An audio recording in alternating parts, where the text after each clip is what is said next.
Hello and welcome to my channel. My name is Brian Husar, and I talk about the Beatles, music, movies, and physical media. If you like any of that, any of those things in any combination, please hit that subscribe button.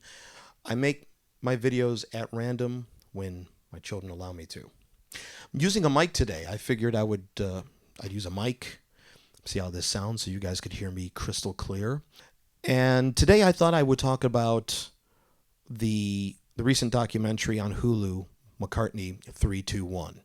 In case you have been living under a rock, that's a new documentary that's on Hulu right now, streaming on Hulu, with Paul and producer Rick Rubin talking about a lot of the Beatle tracks, a lot of McCartney tracks, and pretty much Rubin playing the tracks and them listening to them and kind of taking them apart, talking about what Paul remembers about the tracks, remembers about the songs, and the both of them talk to each other about it. And overall, I liked the series. Overall, I liked it. Overall, I think it was a decent job. It's definitely not perfect, but overall, I liked it. And definitely some of the things I liked about it were how Rick, he really isolates those tracks. And in some cases, Paul doesn't even remember why he came up with a bass pattern or what he did or why he did what he did. It was just spur of the moment on the day, and I like that. Um, I like how they really took those tracks apart, and I'm wondering if Rick did some further isolation of the tracks, because on some of those 4-track tapes that the Beatles did, the bass and drums were usually always on one track together. They were kind of locked in. But he was able to isolate just the bass part at times. So I found that very interesting. I liked hearing Paul remember about certain things about the certain sessions or why he came up with certain things. I thought that was very good. And it does get off to a very slow start. My favorite episode is the 4th episode, where they start talking about the technical innovations and how Paul used some of his experiences with the avant-garde to bring things into those sessions. And I found that a very good episode. My other favorite episode was episode 5, where they really delve into Paul's bass playing. I really had liked that quite a bit. And it's some of the personal stories I really had liked. Um, a nice moment for me is when Rick Rubin reads Paul John's quote from I think the Playboy interview in 1980, where John rather talks about Paul's bass playing and how everything nowadays or during that period was a direct ripoff of Paul, and calling Paul one of the most innovative bass players ever. And Paul doesn't seem to know the quote, and he seems and is very touched by that, the fact that John praised his bass playing. I like that a lot. I felt that that was very good, and touches like that I really enjoyed. Now, some of the things I didn't like.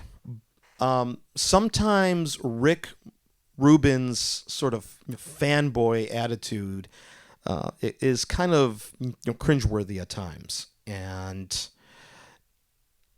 he's just like acting like, oh my gosh, seriously, really, wow.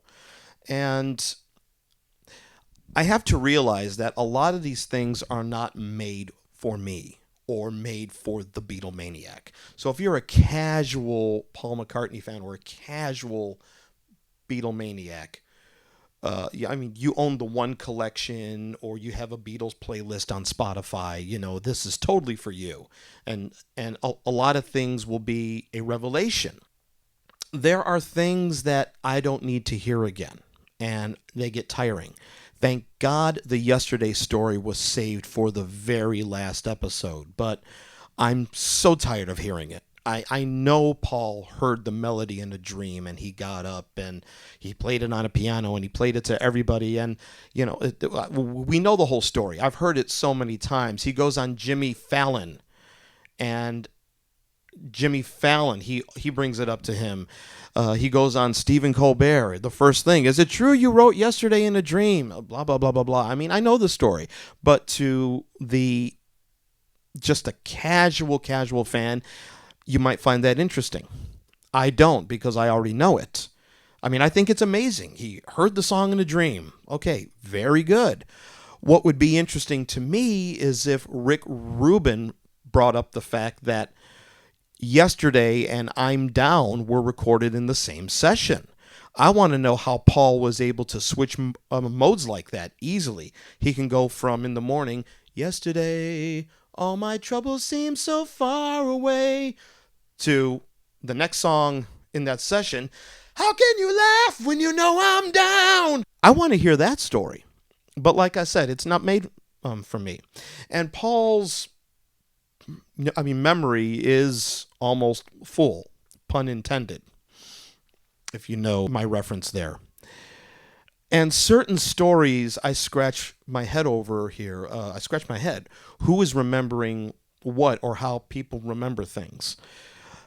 I think everybody should know or does know that George was the first Beatle to own a Moog synthesizer.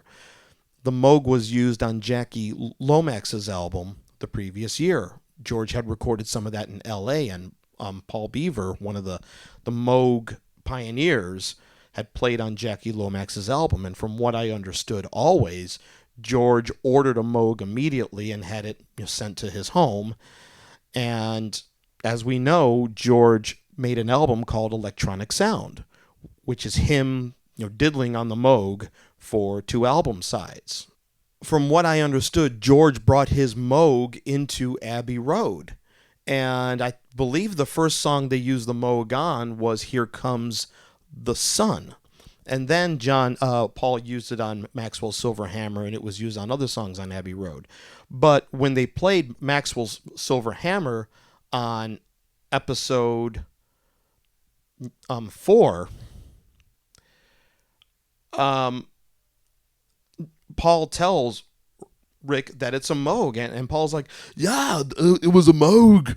Robert Moog was there at Abbey Road. He had a room set up, and he showed us the Moog. He showed us how the Moog had worked. And on Maxwell's Silver Hammer, it needed something. It needed something. And I just used his Moog and did that solo. And I'm like, oh, okay, well, that's not the way the story's always been told. And now all of a sudden, Robert Moog was at Abbey Road and he showed them all the Moog. From what I always understood, even in Jeff Emerick's book, George brought his Moog in the studio. So, funny how people remember things.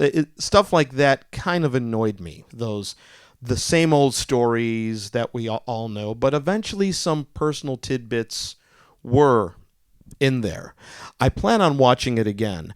But another thing that kind of bothered me about it is that in episode 6, he talks about the chord in A Day in the Life and how long it is. And they do a recreation of the chord.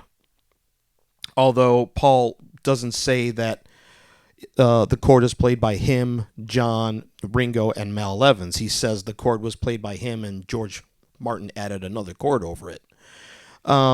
So he does a demonstration of him doing the chord on how he did it.